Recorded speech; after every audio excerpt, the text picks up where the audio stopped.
My name is Leah and I am 28, and for most of my life, I thought my family loved me in the quiet, steady way all families should. Not perfect, not dramatic, just dependable. I grew up believing that even if they didn't always express things openly, they would show up when it mattered. I didn't realize that love in my family came with conditions small, invisible strings that tugged harder on me with each passing year. But the moment everything truly revealed itself was during what should have been the happiest time of my life. My wedding. I had been engaged to Daniel for a little over a year, and we were both excited to start a life together. We had talked about everything: our future home, how many dogs we wanted, even which city would be best for raising kids someday. But most of all, we had talked about our wedding. Not a showy event, but something meaningful, beautiful, and filled with the people who mattered to us. I wanted a ceremony that reflected our personalities. Calm, elegant, with real emotions instead of forced displays. Planning started almost 10 months before the date. I remember sitting at the dining table with my laptop open, sending my mother pictures of locations, decorations, and dresses. She would respond with short messages like nice or looks good. Nothing too enthusiastic, but I thought that was just her way. My father would just say, "Whatever makes you happy, Leah," and I took that at face value. I didn't expect them to be overly invested, but I did expect them to at least be present. My younger sister, on the other hand, well, she has always been the family's center of attention. Her name is Emily. She's 26, and she has a way of making herself the main character in any situation. Not maliciously, at least not openly, but she has this energy: loud, dramatic, impossible to ignore. Growing up, I learned to step aside because it was easier for everyone. She needed more attention, they said. She was more fragile, they claimed. And I, being the calm one, the stable one, was expected to understand, and I did.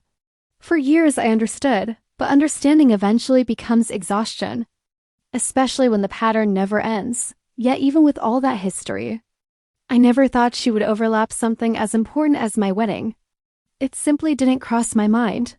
Daniel proposed to me in a quiet little garden behind my apartment. With fairy lights, his cousin helped him hang from the branches. It was simple and perfect. My parents congratulated me in a warm but distant way. Emily made a small joke about how finally someone put a ring on it, which I ignored because I was too happy to care. I thought we would all move forward without drama. A week later, I secured the venue, a beautiful rustic vineyard-style place with a stone courtyard, climbing vines, and these tall cypress trees that framed everything like a painting. I was proud of myself. I had saved for years, worked hard at my job, and Daniel contributed as well. It felt like something we built together. And when I told my parents, they nodded and said they would put it in their calendar. That should have been my first clue. The planning months passed quietly. I updated the group chat, shared details, asked for opinions. No one seemed very invested, but they answered enough to make it seem like they were part of it. I didn't push too hard. Everyone was busy, I told myself. Emily had just started seeing someone new and was obsessed with her relationship. My mom was busy organizing a charity event. My father had taken on new responsibilities at work. Life happens. I kept telling myself that, and then 2 months before my wedding date, something strange happened. Emily announced in the group chat that she got engaged to a man she'd been seeing for barely 5 months. The entire family exploded with excitement. So many heart emojis, long paragraphs, congratulations, video call plans to celebrate. I congratulated her sincerely. I wasn't jealous. Engagement wasn't a competition. I thought we were both entering a beautiful new phase of our lives. But then she said the one sentence that unsettled me: "We want to get married soon." Maybe around the same time as Leah's wedding. Wouldn't that be funny? My stomach dropped when I read that message. But I convinced myself it was a joke. She was always like that, throwing dramatic comments into conversations without thinking them through. I didn't reply. Neither did Daniel, which told me he was uncomfortable too, but I waited, hoping it would just fade. It didn't. A week later, my mother called me. Her voice sounded hesitant, which was unusual for her. She's normally firm, certain, and decisive. She told me Emily had found a venue. She wanted something grand, luxurious, with hundreds of guests. And she wanted a date very close to mine. I asked carefully, "So what happens then?" My mother sighed, like I had asked a difficult question. "Well, sweetheart, her venue only has availability on your date." I felt a cold silence settle on my chest. And she really has her heart set on it, my mother said.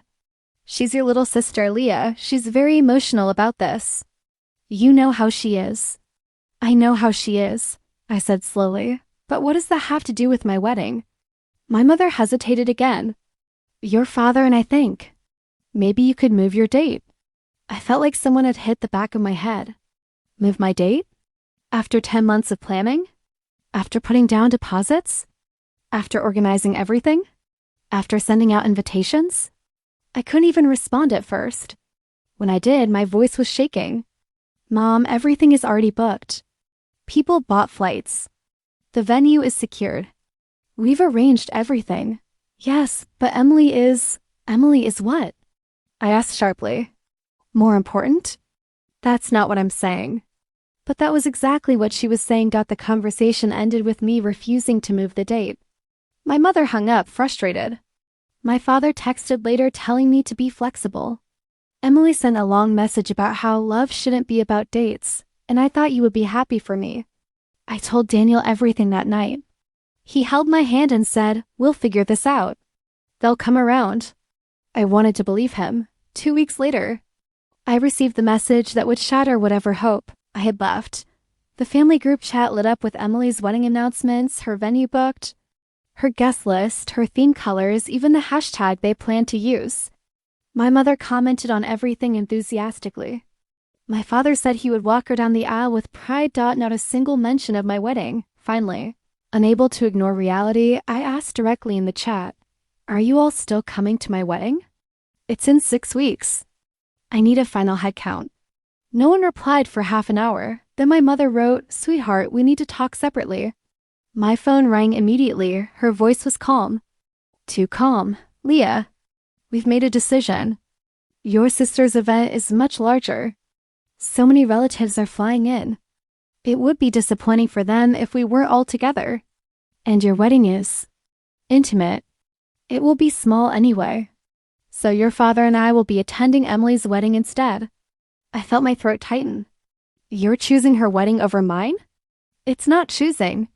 It's just, hers is a big event. Yours will be fine without us. Fine without us. I didn't cry on the phone. Something in me shut down. Something that had been patient, understanding, accommodating for years. It finally reached its limit. After I hung up, I sat on the edge of my bed for almost an hour, staring at nothing. Daniel found me like that. When I told him what happened, he didn't get angry. He didn't tell me to fight them. He simply sat next to me, wrapped an arm around my shoulders, and said quietly, "You don't deserve that." None of it. He suggested something I hadn't considered. What if we embrace the fact that it will be small? What if we make it something beautiful, meaningful just for us? Something they can't take away from you? And that was the moment the idea of my revenge first took shape. Not loud, not dramatic. Calm, like a quiet shift inside.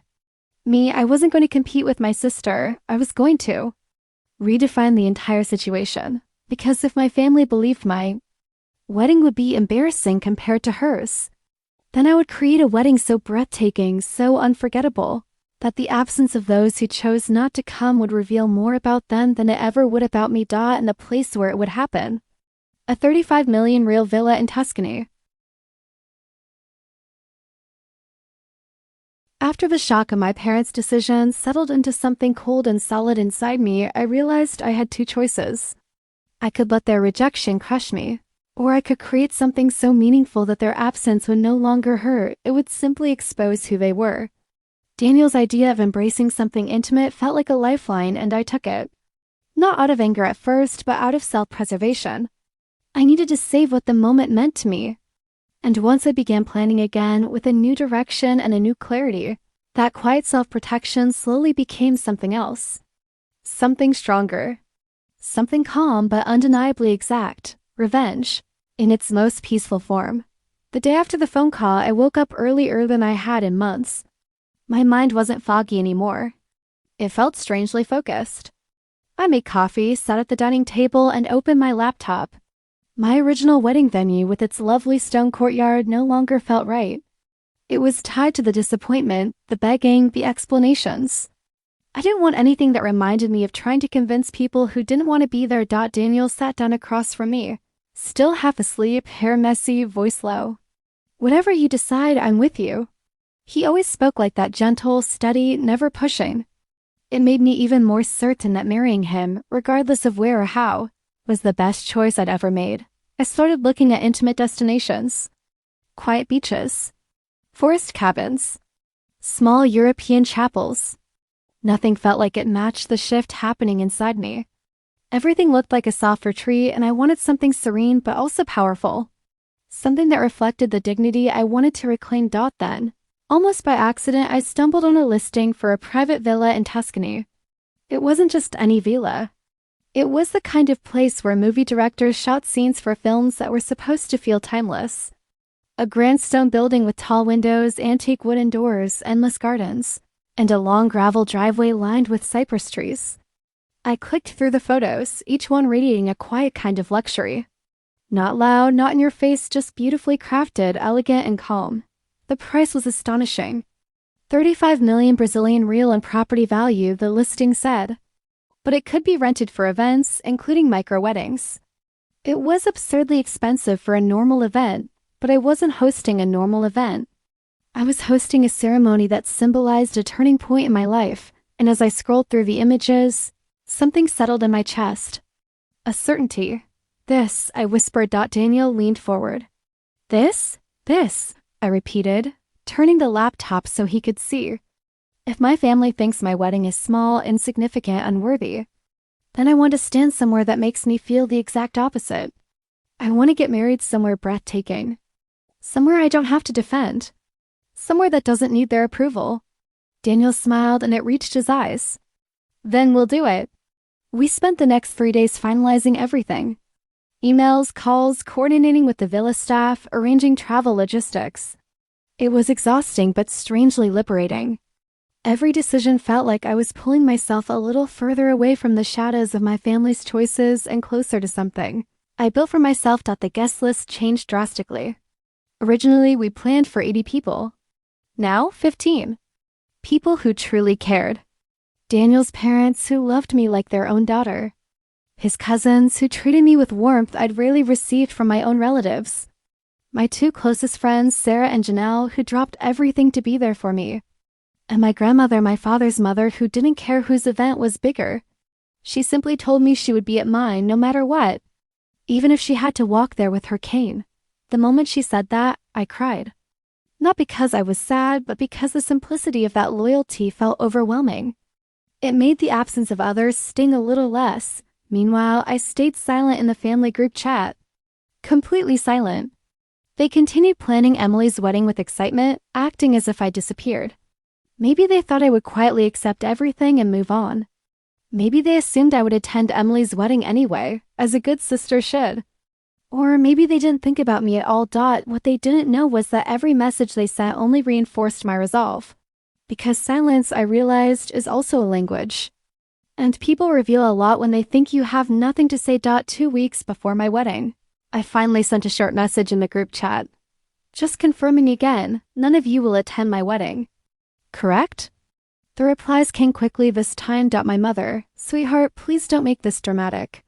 You know Emily's event is huge. Emily, we'll make it up to you after. Maybe a family dinner or something. My father, we already discussed this. A family dinner. As if missing their daughter's wedding could be compensated with a plate of biryani and a pretty, half-hearted apology. I responded with only 2 words. Understood. Thanks. No emotion. No anger, nothing they could twist. Then I turned off notifications. As the date approached, preparations became less stressful and more exciting. The villa staff handled everything with precision. They arranged a small ceremony area in the garden with views of rolling Tuscan hills. They brought in local flowers, soft ivory, roses, olive branches, eucalyptus. Nothing overdone. Just elegance that whispered instead of screamed. The photographer was a quiet man who captured moments instead of posing people like statues. Even the weather forecast looked perfect. The calm before the new beginning. 3 days before the flight, something unexpected happened. My grandmother called me. Her voice was thin but firm, the way it had always been. Leah, I want you to know something, she said. I'm proud of you. I didn't know what to say. I asked her why. Because you stopped waiting for people who don't appreciate you, she said. That is a kind of strength most people never learn. I blinked hard, trying not to cry. She continued, and I'll be there. Your grandfather would have wanted me to stand with you. The simplicity of her words grounded me more than she could ever know when the day of travel finally arrived. Daniel and I boarded the plane with a kind of excited calm. Not the nervous, frantic kind that usually comes with wedding preparations. This was different. It felt like stepping into something that belonged entirely to us. When we landed in Italy, a warm breeze greeted us. The villa sent a car to pick us up, and the entire drive felt surreal. The roads wound through fields of sunflowers, vineyards, and ancient stone walls. Everything looked timeless, peaceful. It was the complete opposite of the chaos and noise surrounding Emily's wedding preparations back home. When we finally turned onto the long driveway of the villa, I felt my breath catch. Photos hadn't prepared me for how it would feel in person. The building rose gracefully, with centuries of history etched into its stones. The cypress trees swayed lightly in the breeze, casting long shadows across the path. It's perfect, I whispered. Daniel squeezed my hand. Just like you wanted. The villa staff greeted us warmly and showed us around. The gardens, the balconies overlooking the hills. The quiet little corners where you could sit and hear. Nothing but the wind. Everything felt like a world far away from the disappointment I'd left behind. And for the first time since the whole family fiasco began, I felt something I hadn't felt in months. Peace. At night, Daniel and I had dinner on one of the terraces. Candlelight, a simple pasta dish made with fresh tomatoes and basil. Wine from the villa's own cellar. I looked at him the entire time, thinking about how lucky I was to be marrying a man who chose me not just in moments of celebration, but in moments of hurt, confusion, and conflict. He lifted his glass and said softly, "No matter what happens next, I'm glad it's us." Just us, I lifted mine. Always. But the truth was, something would happen next. Not because I sought chaos, but because actions create consequences. And my family's decisions were about to bring consequences they never anticipated. I didn't plan revenge loudly. I didn't announce it. I didn't plot anything cruel. I simply made choices that naturally revealed the truth. They tried to ignore and once the wedding day came, that truth would echo farther than any of them expected. The morning of our rehearsal day in Tuscany felt like waking up inside a dream that was somehow more real than anything I had left behind. Soft sunlight filtered through the old wooden shutters of our room, and for the first time in a long while, I didn't wake up with heaviness in my chest. Instead, I felt grounded, present, as if the weight of expectation, guilt, and family pressure had finally loosened its grip on me. I went out onto the balcony quietly so I wouldn't wake Daniel. The air was cool, carrying the scent of rosemary and warm earth. The hills stretched endlessly, bathed in a golden glow. It reminded me of something my grandmother once said when I was younger. When you remove yourself from noise, you hear your own heart clearly. Maybe that was why being here felt so right. I could finally hear myself. As I stood there, my phone buzzed on the bedside table. For a moment, I considered ignoring it. But I walked inside, picked it up, and checked the notification. Just as I expected, it was from the family group chat. I hadn't said a word there since the understood, thanks message. They still didn't know where my wedding was being held. They didn't know I had left the country. They didn't know anything, but they were talking about Emily's wedding endlessly. Dress fittings, menu choices, guest lists, decor. My mother was sending voice notes filled with excitement. My father was discussing logistics about picking up relatives from the airport. Emily was reminding everyone to wear pastel colors for photos. The chat felt like a celebration of something shining and loud, while mine was a quiet, private spark they had chosen to ignore. I muted the chat again, placed the phone face down, and returned to the balcony. Daniel eventually woke up and came outside, wrapping his arms around my waist. "You okay?" He murmured against my hair. "I am. More than okay," I said honestly. "It feels like we're exactly where we're meant to be." He kissed the top of my head. "Good, because today we meet the officiant and do the final walkthrough." I laughed softly. In that case, coffee first. Asterisk the villa staff had already prepared a breakfast basket for us: fresh bread, figs, honey, cheese, pastries. We ate under the shade of a large olive tree near the garden where the ceremony would take place. The quiet allowed me to think without that familiar ache creeping in. And while I didn't want to obsess over my family, I also couldn't pretend their absence meant nothing. It meant everything, but not in the way it used to. Asterisk as the officiant arrived, a kind, soft-spoken Italian woman named Lucia. We went through the ceremony details. She had a warmth that made every word feel sincere. She asked us questions about our relationship, how we met, what moments shaped our commitment. Daniel spoke openly and easily. I felt tears prick my eyes as I listened, because hearing someone speak about loving you, truly loving you, can soften parts of you didn't even realize were hardened. Asterisk. Lucia smiled gently. You have a bond that feels rooted in trust, she said. Your wedding should feel like a quiet promise, not a performance. A quiet promise. That was exactly what I wanted. Asterisk later, my two best friends arrived. Sarah hugged me so tightly I could barely breathe. You look calm. Suspiciously calm. She laughed. Asterisk. I'm happy, I replied. Really happy. Asterisk Janelle, always the observant one, studied me for a moment. You look like someone who finally chose herself. Her words hit deeper than she knew. Once everyone settled in, we did a practice walk from the villa entrance to the garden. The pathway was lined with tall, slender cypress trees. The ground was covered in small pebbles that crunched softly beneath our shoes. At the end stood the arch. The staff had set up, a graceful structure wrapped with olive branches, white roses, and soft lavender. Asterisk, it was beautiful without trying too hard. Peaceful without being empty. A perfect representation of what I wanted this moment to be.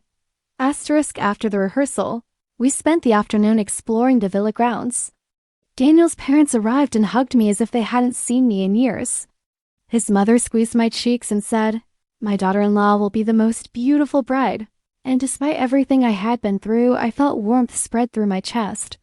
I felt held. Asterisk, the contrast between his family and mine hurt a little. But it also showed me the kind of connection I wanted in my life. Maybe you don't always get the love you were born expecting. Maybe you find it somewhere else in people who choose you without hesitation. Asterisk, that night, the villa staff organized a small welcome dinner in the courtyard. Long wooden tables, candles, simple white plates, freshly made pasta, grilled vegetables, olive oil that tasted like sunlight. The laughter around the table felt real, grounded, free of comparison or judgment. Asterisk, at one point, Sarah leaned toward me and whispered, Do you think they'll regret it? I didn't need her to explain who they meant. I stirred my glass lightly, watching reflections dance on the surface of the wine. Maybe, I said softly, but regret isn't my goal. I just don't want their choices to take anything away from me anymore. Asterisk, she smiled. Then they won't. Asterisk, what the truth was, life has its own sense of balance. And sometimes regret grows naturally, not because you force it, but because people eventually see the consequences of the space they created. Asterisk. The night ended with laughter that echoed into the dark sky. And when I went to bed, I fell asleep easily, without thinking about my family. For the first time in months, asterisk, the next morning, one day before the wedding, something unexpected happened. Asterisk. Daniel and I were having breakfast on the terrace when my phone buzzed again. I planned to ignore it, but then it buzzed 5, 6, 7 times. I frowned, reached for it, and checked the screen. It was Emily, followed by my mother, followed by my father. I stared confused. The messages were coming in one after another. Asterisk Emily. Mom said she can't reach you. Asterisk Emily. Where are you? Asterisk Mother. Are you still having your wedding? Why aren't you answering? Asterisk Mother. Your aunt said she saw something on Instagram? Asterisk Father. Call us. Asterisk, the confusion deepened. What could they have possibly seen? I opened Instagram and saw it immediately.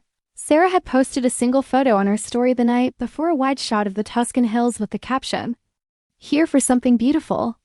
Asterisk, there was no mention of a wedding. No mention of me. Nothing identifying. But my aunt, who followed Sarah, must have recognized the location. Or maybe she just guessed. And instead of asking me privately, she told the entire family. I put the phone down and looked at Daniel. They know. I said calmly. Asterisk, he raised an eyebrow. Does that change anything? Asterisk, I thought about it. Really thought about it. Asterisk, no, I said. It doesn't. The rest of the morning, more messages flooded in. Mother, are you really in Italy? Why didn't you tell us? Asterisk, Emily, is your wedding there? Seriously? Asterisk, Father, this is very concerning. Asterisk, concerning. As if me getting married without their approval was some kind of offense. Asterisk, I didn't reply. Not out of pettiness, but because the time for explanations had passed. They didn't want to be part of my wedding when it required effort, loyalty, or love. The only reason they cared now was because they sensed they had been excluded from something beautiful. Asterisk. And people hate feeling excluded from beauty they once dismissed. Asterisk, by noon. My mother's tone had changed from confusion to guilt. Tripping. Asterisk, Mother, Leah, your sister feels very upset. She says she didn't know your wedding was so important to you. Asterisk, Emily, Mom says you're mad at me. Are you? I didn't think it mattered like this. Asterisk, Father, why didn't you just move your date?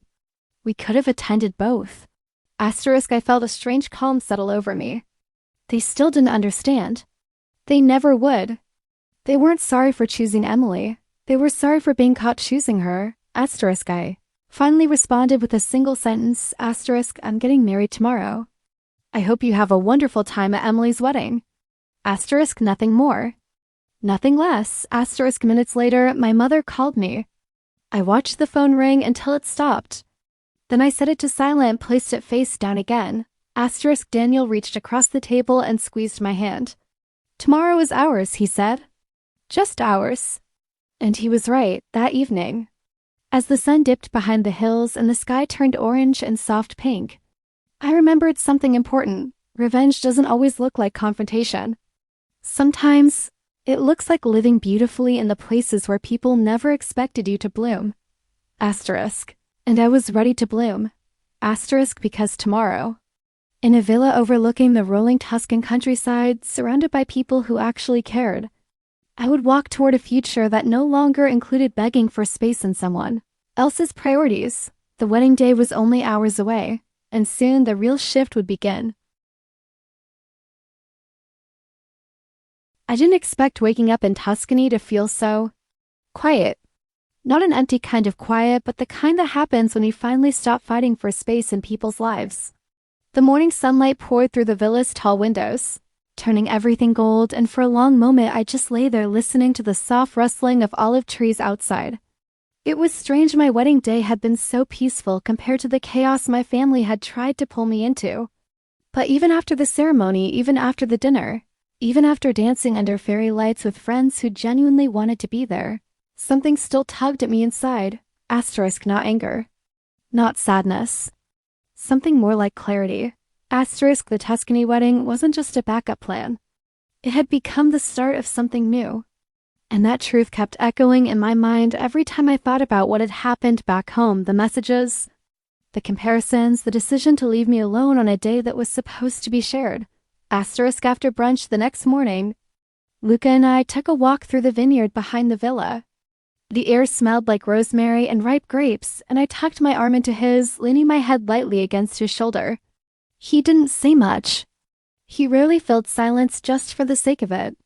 But he did squeeze my hand now and then, as if to remind me he was there, steady and grounding. Asterisk, so, he finally said, slowing his pace, what are you thinking about? You've been quiet. Asterisk, I exhaled, just everything. Yesterday, my parents, my sister, all those group chat messages. It keeps replaying. Asterisk, he nodded. You don't look angry, you look done. Asterisk, that's exactly how it feels, I said. I'm not waiting for an apology. I'm not hoping they'll show up. I'm not making excuses for them anymore. Asterisk, he stopped walking and turned to me. Good, because you don't need to carry people who refuse to stand beside you. Asterisk, hearing him say it out loud made something inside me settle. I'd spent my whole life trying to be the understanding one, the child who didn't cause trouble, the one who didn't correct people, didn't demand fairness, didn't speak too loudly. I grew up believing that if I was patient and kind and flexible, my family would treat me the same way. Asterisk, but life doesn't work like that. People treat you the way you allow them to. Asterisk, later that afternoon, the rest of our close friends arrived for the post-wedding celebration. We'd rented the villa for the entire week, and the plan was to simply enjoy ourselves, no pressure, no expectations. The pool shimmered under the sun, long tables were set for dinner, and musicians rehearsed soft music for the evening. Asterisk, everything felt perfect, except my phone wouldn't stop buzzing. At first, I ignored it. I didn't want to break the calm. But the screen kept lighting up with dozens of notifications from the family group chat. My stomach tightened, but I forced myself to breathe slowly before opening the thread. Asterisk, and there it was, message after message. A mix of excuses, defensiveness, and some strangely passive-aggressive congratulations. My mother had written, "We hope your day was still nice, even though it must have been hard without us. We had to support your sister, it was her big moment. I'm sure you understand." My father added, "Send pictures when you can. We're curious what it looked like." Asterisk, one aunt chimed in, saying she was sorry she couldn't attend, but Disney weddings only happen once. As if Tuscany weddings grew on trees. Asterisk, then my sister. She had sent voice notes instead of text. I didn't even listen to them. I already knew the tone she'd use, soft sympathy mixed with superiority. Asterisk, my friends noticed the change in my expression. Asterisk, family? One of them asked. Asterisk, I nodded, locking my phone. They want pictures. Asterisk, Luca looked at me steadily. You're allowed to choose how you respond. Or if you respond at all.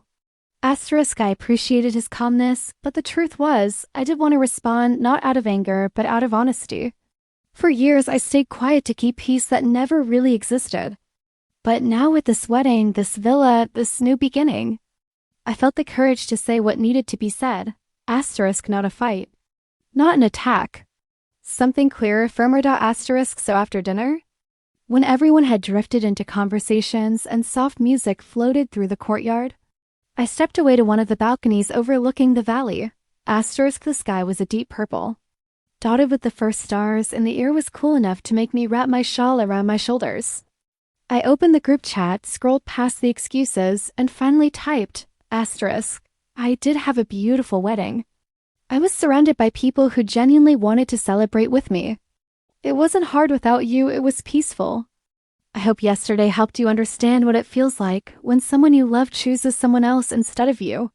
This is the last time I let myself feel small for anyone's comfort. I wish you all well, but I'm stepping back from this family dynamic. Take care. Asterisk, I read it twice.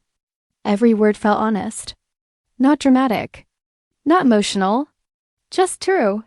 Then I pressed send. I locked my phone and didn't check it again. When I returned downstairs, everyone was gathered around the fire pit.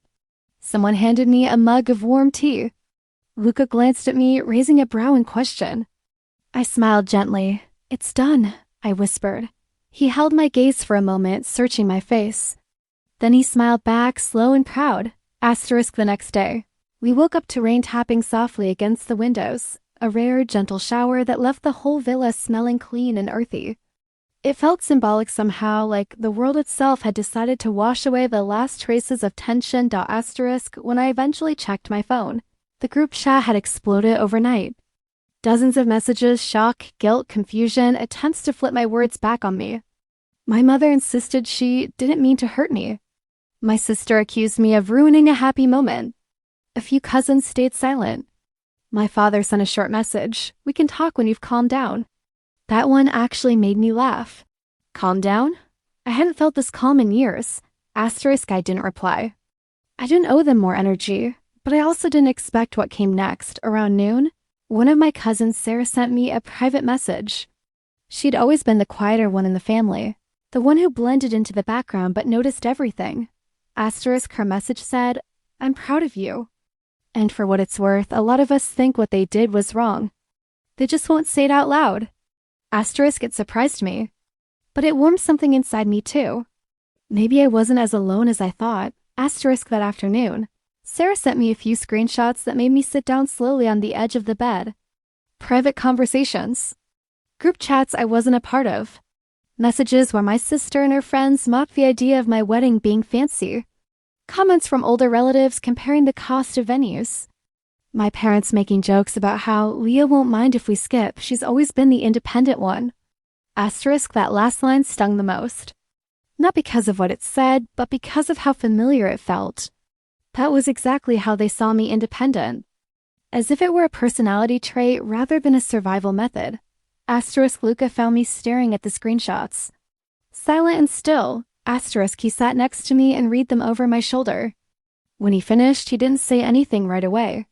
He just wrapped an arm around me and let me rest my head against him. Asterisk, you see? He finally murmured. You didn't imagine anything? You were overreacting. They showed you exactly who they are. Asterisk, I closed my eyes. I know, asterisk, then believe it. Asterisk, I nodded slowly. And in that moment, something inside me shifted again. The Tuscany wedding had been the beginning. The message I sent last night had been the boundary, but now the path forward felt clearer than ever. Asterisk, I didn't have to yell. I didn't have to argue. I didn't have to prove anything. I just had to live well without them. Over the next few days, the villa became a safe little world of its own. We cooked together, swam in the cool blue pool, explored nearby towns, drank wine on the terrace as the sun set behind the hills. And every time I laughed, really laughed, I realized how many years I'd spent shrinking myself to keep other people comfortable. But not anymore. I had chosen myself. And that choice was already changing everything. My wedding in Tuscany was supposed to be the turning point where life finally made sense again, where peace settled into my chest like a soft cloud. But after the wedding, even as the sun began to set behind the hills and the guests drifted away with warm smiles, the reality of everything that had happened still sat heavily somewhere in me. I wish I could say that walking down the aisle in that breathtaking villa erased years of uneven love, ignored boundaries and forgotten feelings, but life doesn't work that neatly. Even in paradise, hurt finds its way through the cracks. Asterisk, the morning after the wedding, the villa was unusually quiet. Most guests had already checked out and the last few were preparing to leave. I sat on the terrace wrapped in a light shawl, sipping coffee while watching the golden light wash over the vineyards. It was one of those moments where beauty feels almost painful because you know the person you wanted to share it with, a parent, a sibling, chose somewhere else instead. I told myself not to fall back into that sadness, but grief is stubborn. It doesn't care how lovely your surroundings are. It just settles in. Asterisk, my husband Daniel joined me with that gentle smile he always had in the mornings. His hair was still slightly messy from sleep, and he placed a hand on my shoulder before pulling up a chair next to me. Last night was beautiful, he said softly. Really beautiful. Asterisk, I nodded, watching the steam rise from my cup. It was, and I'm grateful. But I still feel this hollow space here. I placed my hand over my chest. Asterisk, he didn't respond with cliches or try to brush it off. That's something I've always admired in him. He just nodded and let me speak. Asterisk. I continued, that a part of me hoped my parents would wake up this morning realizing what they missed. Something. Anything. Asterisk, and did they call? He asked. Asterisk, I shook my head. Not a single message. Not even a simple congratulations. The silence of it was louder than any argument we'd ever had. I tried to stay calm. I told myself adulthood meant accepting the flaws of others, but acceptance doesn't make it hurt any less. Asterisk, after breakfast, I decided to take a walk through the estate, letting the gravel crunch under my shoes as I moved along the paths winding between olive trees. I needed space to think about what came next. I had already married the love of my life in a villa worth more than most people see in 10 lifetimes. My revenge, if you could call it that, was complete.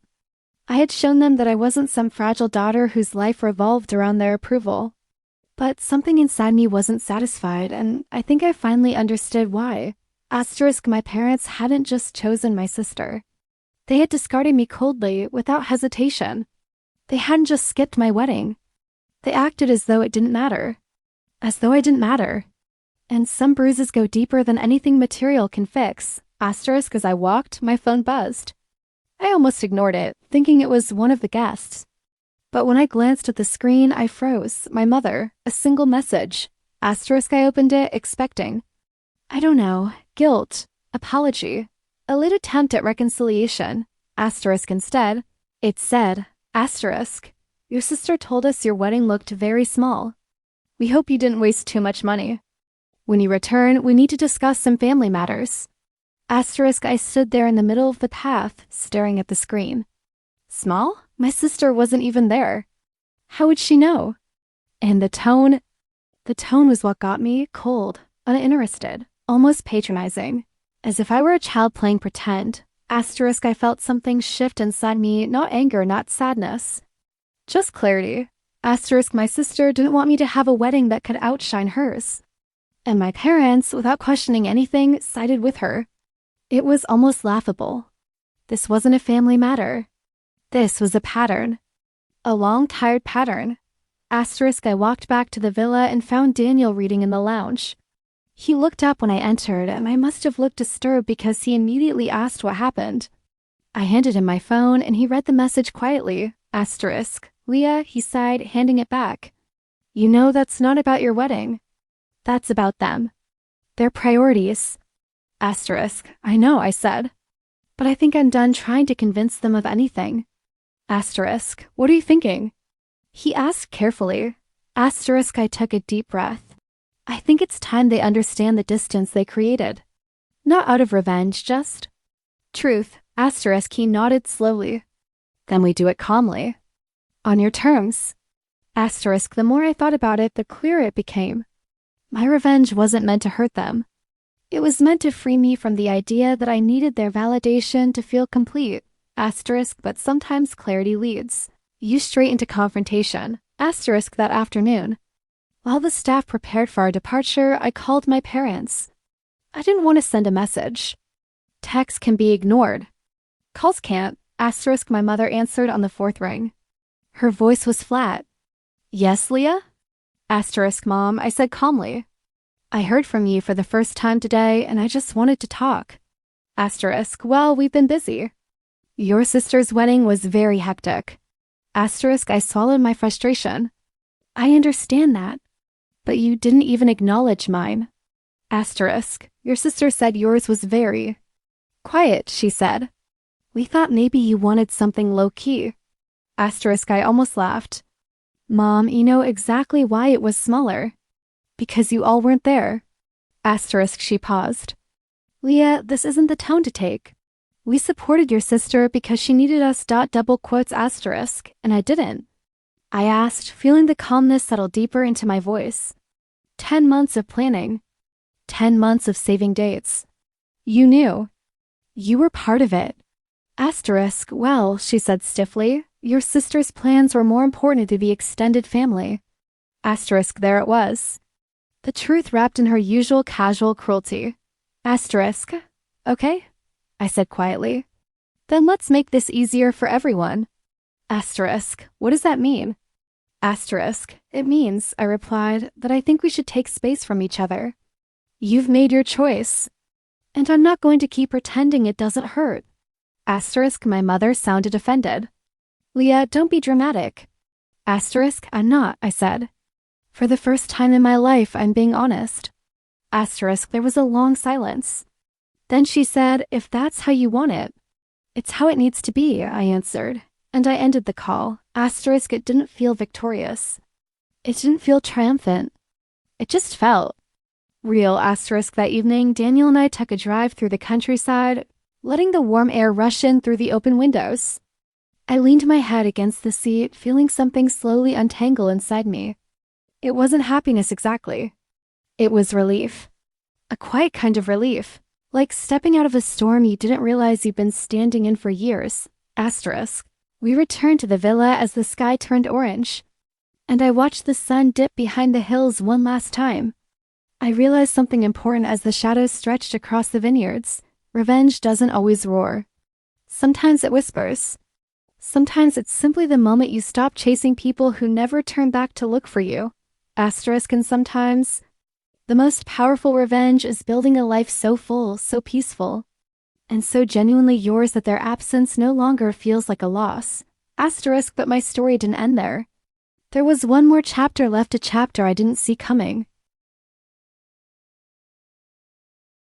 Leaving Tuscany felt like leaving a dream behind, one I wasn't fully ready to wake up from. But real life was waiting, or rather, the unfinished part of my story was waiting. I didn't know it then, but the quiet distance I created with my family was about to reveal truths that had been hiding for years. Asterisk. Our flight back home was calm. I held Daniel's hand most of the way, not because I was sad, but because I was gathering strength. I wasn't running from confrontation, I had already faced it. The healing always takes time, and time always feels heavier when you return to the place where your hurt began. Asterisk. When we landed, the city felt strangely dull compared to the Tuscan hills. Still, our new apartment welcomed us with warm light and neatly arranged wedding gifts from friends who hadn't been able to attend. I looked at the stack with a small smile. These were people who had shown up without question, without conditions. And that, I realized, was real family. Asterisk. For the first week, I stayed quiet. I didn't post wedding photos, didn't contact my parents, didn't check the family group chat. I wanted to give myself space to breathe. But silence has a way of pulling people out of the shadows. Asterisk. On the 8th day after returning, my sister, yes, the same sister whose wedding had apparently taken precedence over mine, sent me a message. It wasn't an apology. It wasn't even acknowledgement. It was her wedding pictures, hundreds of them, sent directly to me. No, congratulations on yours. Asterisk. No, sorry we couldn't be there. Nothing, just glossy, edited pictures of her grand event. Asterisk. I stared at them for a long minute, my jaw tightening. It wasn't jealousy, it was the disrespect. The complete lack of awareness. The arrogance of assuming her celebration was the only one that mattered. Asterisk. Daniel walked in and noticed the look on my face. What happened? Asterisk. I handed him the phone. He scrolled through the pictures, then looked at me with a raised eyebrow. She's trying to get a reaction. Asterisk. I know, I said. But why now? Why send these to me directly? Asterisk. Because you didn't chase them after the wedding, he replied gently. They're used to you trying to make peace. When you didn't, they panicked in their own petty way. Asterisk. I leaned back, sighing.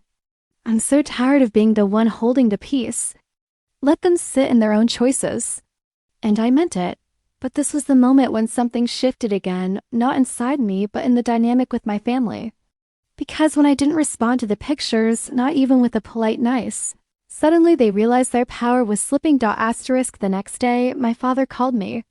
I didn't pick up. He called again. Then my mother tried.